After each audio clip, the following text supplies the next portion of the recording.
sustainability is defined by leaving the same possibilities of future generations as the ones given to us by our parents and ancestors. Of course, the whole idea of sustainability is more complex than that, since we live in an ever-evolving world where changes and demands also change. It's not about just leaving the same or trying to maintain some kind of status quo. Sustainability, of course, is also a lot about evolution and development, and thereby it's also something regarding adding value to the world as we know it today. We try to look at sustainability, which I think we refer to as a holistic view, meaning that we don't look at a single part enclosed, like looking at what can this building do regarding energy or regarding social values, regarding economics. We try to see it as a full spectrum, and thereby creating sort of a more full, broad spectrum scale of sustainability, where all aspects of life goes hand in hand.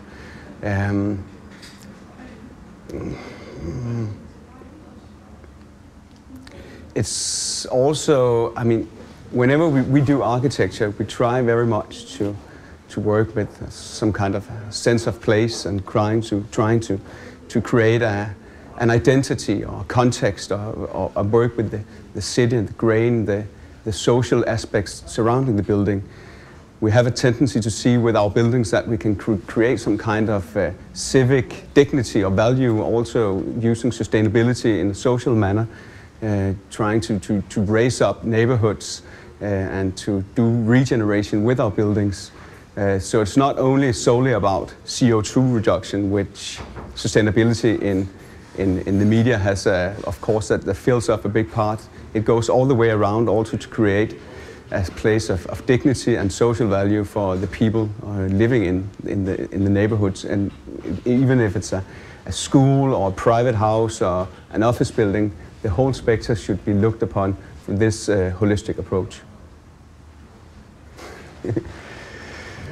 The architects play a major part in saving the future, as well as a lot of other people, actually all people do.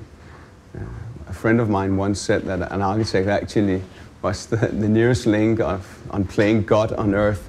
And if that is the case, of course, we hold an immense responsibility in saving the future. The capacity of architecture, I think it's great, it's immense, but of course, as I said earlier, we cannot solely rely on architects to save the world.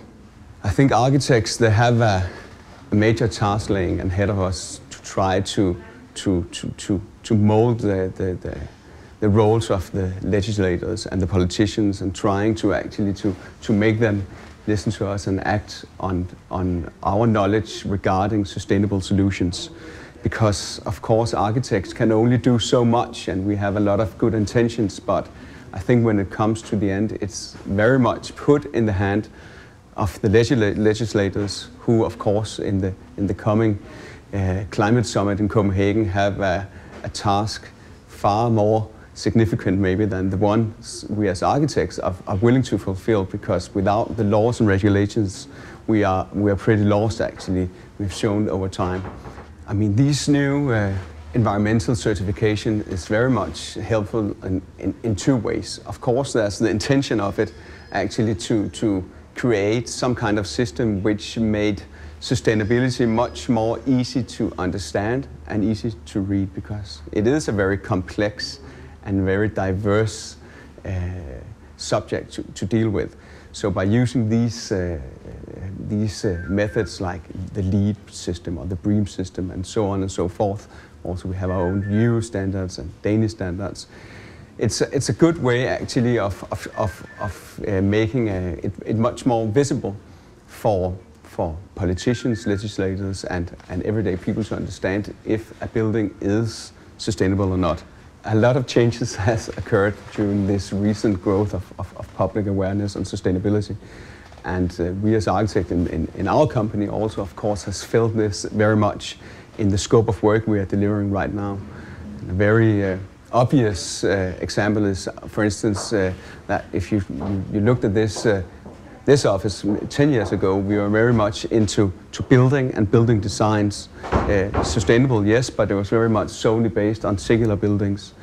during the last 5 years, also with our recent activities in China, we have been moving very much into urban planning and landscape and much on sustainability on a much larger scale. And I have no doubt actually that if you really want to make a major impact and a big difference, this is the scale where we really need to focus on the years to come.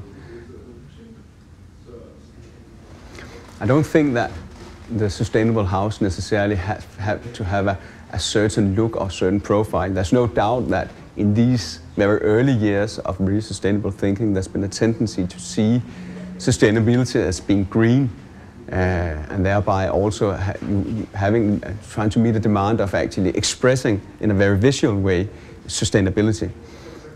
If you look at sustainability as a color, actually, I think that sustainability is more brown than green, but that's another issue. But of course, we think of sustainable and we think of nature, and thereby, of course, we think of green. Every time we deal with a new project, because it is a very complex and diverse subject, we try not to have a fixed mind on what should make this specific project sustainable.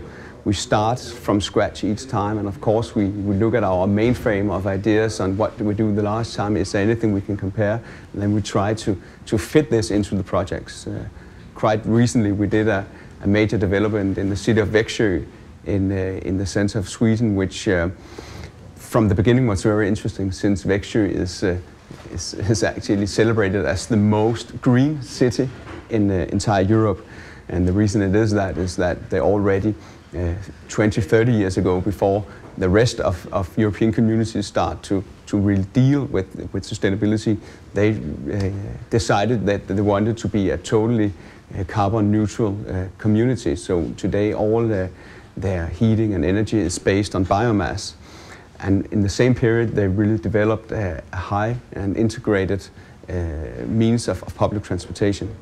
And we got the assignment to actually work with a project which wanted to build, I think it was 15 square meters of housing, 15,000 square meters of housing, the same amount of shopping, and then a new headquarter for the World Trade Center.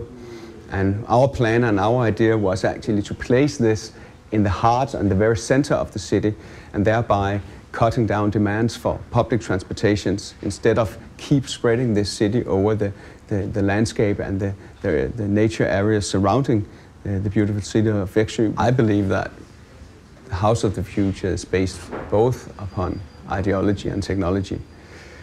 I don't have a clear image actually. I don't think I want to perceive a clear image of what that house will look like, because I think that the face of sustainability is yet to be found, and I think it holds a lot of faces. Fortunately, as it is today, sustainable housing is really not that available for everyday users. I mean, it is becoming more and more available, but it is a fact that during the last 7 or 10 years, where we had an immense boom of housing in Denmark as well as the rest of the world, the demand for actually labeled sustainable houses were surprisingly small.